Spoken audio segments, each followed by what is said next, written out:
Michael Myers. Michael Myers is the silent, shapeless embodiment of death from John Carpenter's Halloween series.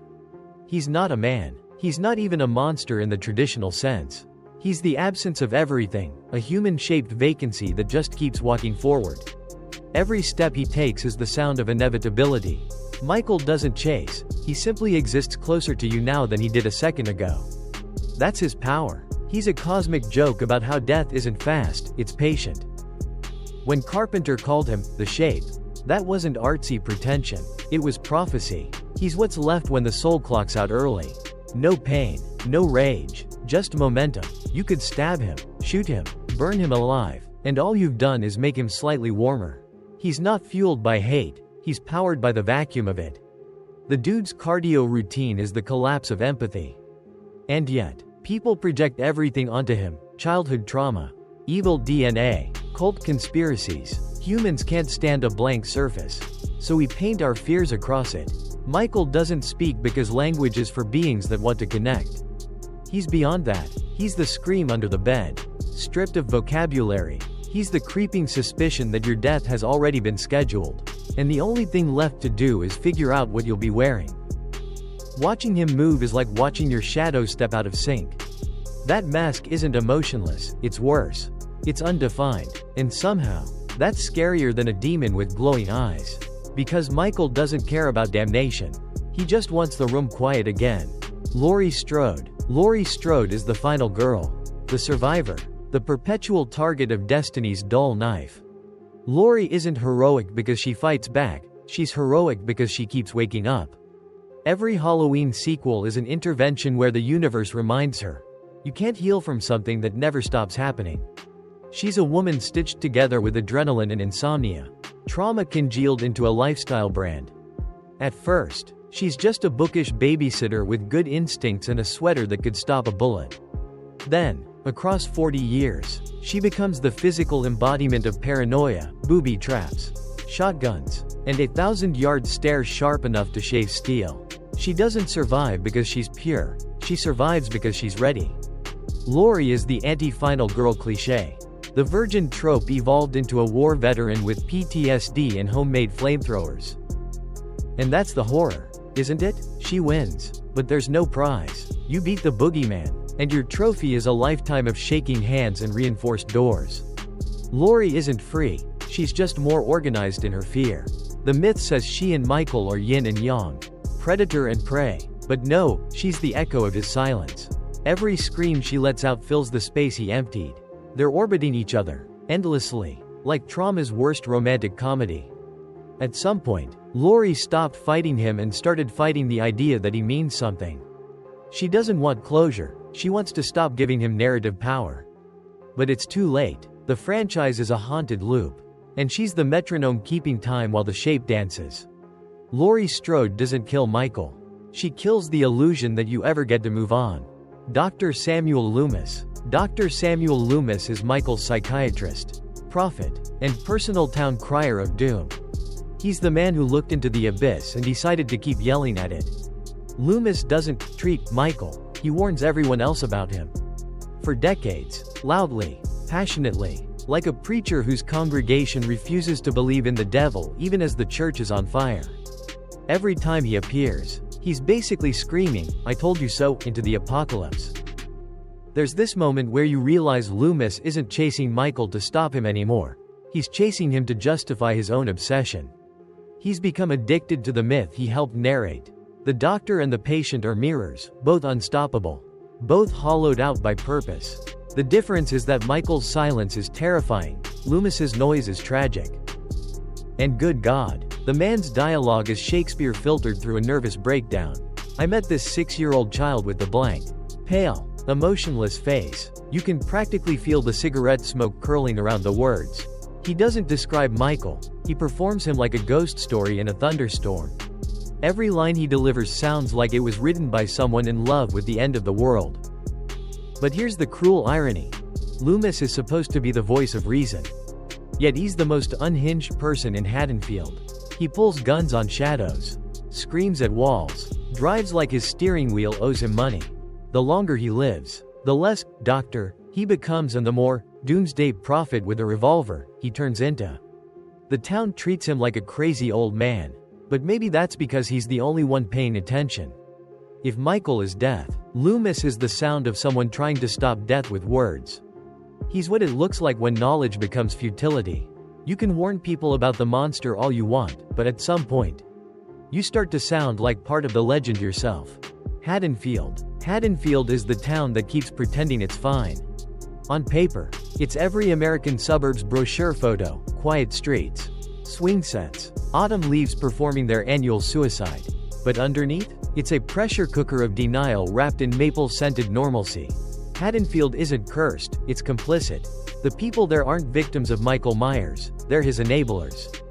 Forever trying to rewrite their trauma into folklore. Every Halloween, they light candles for the dead and then leave their doors unlocked like they're daring him to come back. It's ritualized amnesia. The thing about small towns is that they metabolize evil slowly. It doesn't vanish, it just gets archived under local legend. In Haddonfield, the horror isn't what happened, it's how ordinary everyone acts afterward. Kids grow up hearing bedtime stories about the shape, and by the time they're adults, it's background radiation. They buy houses, have barbecues, and talk about the killings the way others talk about bad weather.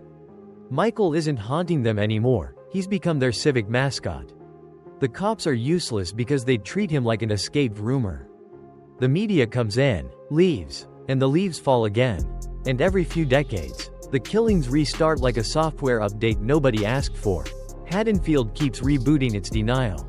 You could burn the whole place down and still, somehow, by next October, a new generation of residents would be carving pumpkins and pretending the smell of smoke isn't familiar.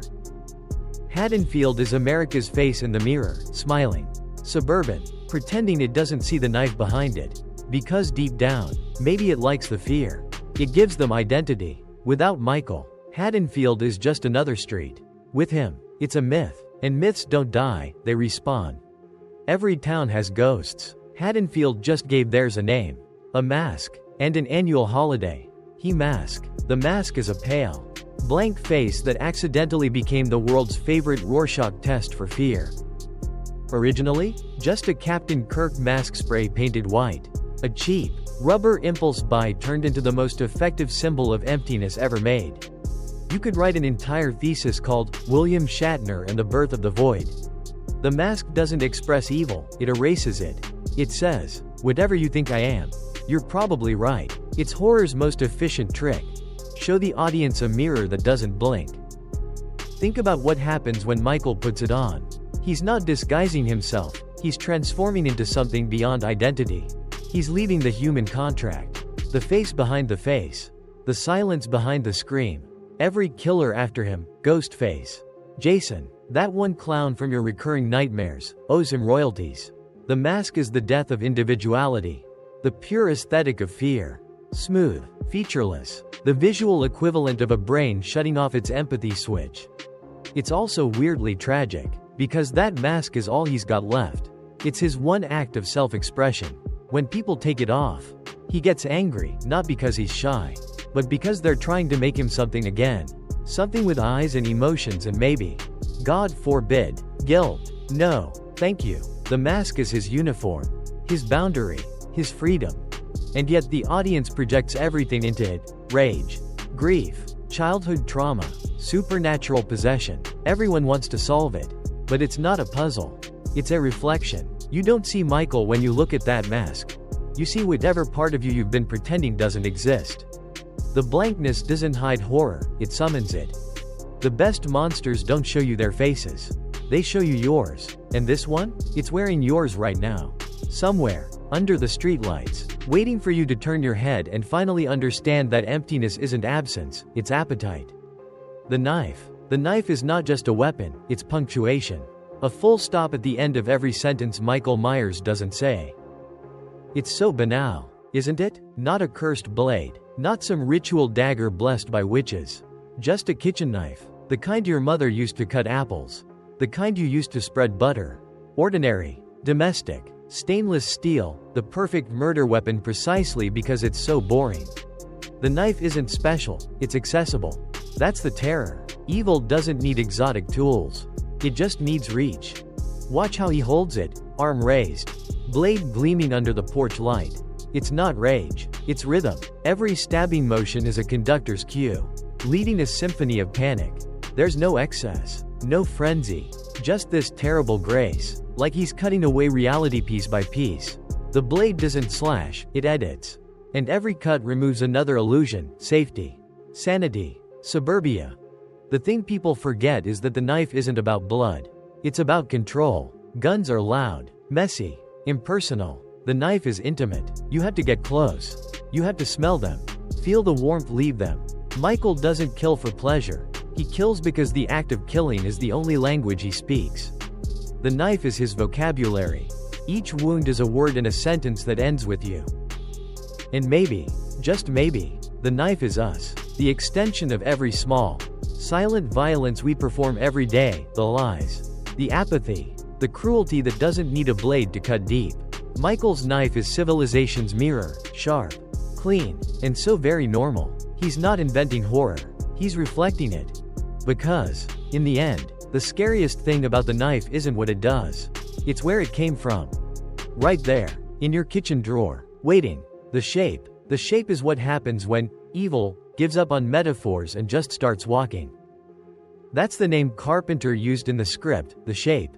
Not Michael, not the killer. The shape, like he's geometry that learned how to breathe. A shadow that decided light was overrated. It's not even a name. It's a classification. As if the universe needed a term for whatever the hell this thing is. And it fits. Because the shape isn't just Michael Myers, he's a presence. A moving negative space. A hole in the world wearing overalls. The shape doesn't stalk you because you're special. He stalks you because you exist. You're within walking distance. That's all it takes. And that's why he's more cosmic than human. He's not targeting individuals. He's restoring a kind of grim equilibrium. The shape is the reaper without the poetry.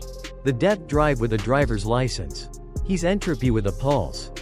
Sometimes, you'll see him standing behind a bush, or across the street, or in the mirror, and your brain starts to break. Because nothing that still is should feel that loud. Stillness isn't absence with him, it's threat. Every second he stands there is gravity increasing. People scream, why won't he die? But the better question is, why would he? You can't kill what was never alive. The shape doesn't evolve, doesn't adapt. That's his whole joke. Every sequel that tries to explain him just adds noise to the silence. He's the constant, the unkillable idea, the default setting of the cosmos when hope runs out. No voice, no reason, just shape. And that, right there, is his punchline. We keep trying to name him, understand him, label him, and he keeps showing up anyway. Wordless, infinite, unimpressed. He's not hunting us. He's reminding us we were always prey. Evil itself. Evil itself is the final character in this saga. The unseen co-star that never needed screen time because it's sitting right behind your eyes. Carpenter called it pure evil. And people nodded like that meant something. But it doesn't, because pure evil isn't an explanation, it's an evacuation. It's what we say when our vocabulary runs out. Evil is the static in the background, humming through the world like a dead radio station you can't turn off. It doesn't demand belief, it demands acknowledgement. It doesn't make deals, it just observes and waits until something fragile, someone fragile, cracks. Michael is evil's delivery system, but not its source. The source is us. It's the way we look away. The way we scroll past horror until it's packaged as entertainment. The way we whisper, how awful, while eating dinner. That's the trick, right? Carpenter didn't just film a killer, he filmed our complicity. Every camera angle in Halloween is voyeurism. We're the silent neighbor watching the murders from across the street, doing nothing but leaning closer. That's why it works. Because the shape isn't in the frame, he's behind it, holding the lens. Evil doesn't need worshippers, it needs spectators. And we oblige. Every scream is applause. Every sequel, a standing ovation. We don't want Michael to die. We want him to keep killing so we can feel alive. So we can point at the screen and say, there he is, the monster. And never notice how much he looks like us in the flicker of the TV. Maybe that's the truth of the whole franchise. Not that evil can't be killed, but that it shouldn't be. Because the moment it's gone, we'd have to face the silence it leaves behind. The shape keeps walking because we keep watching. And somewhere, on a quiet street, under a dead sky, a man with no soul and no motive keeps moving forward. Not chasing anyone, not running from anything, just walking, slowly, toward the next porch light. And when he gets there, don't scream. He's been here the whole time. Thank you so much for listening and following along with the story. Don't forget to hit like and subscribe to the YouTube channel so you won't miss out on more thrilling and exciting stories coming up. Your support is the greatest motivation for me to keep creating.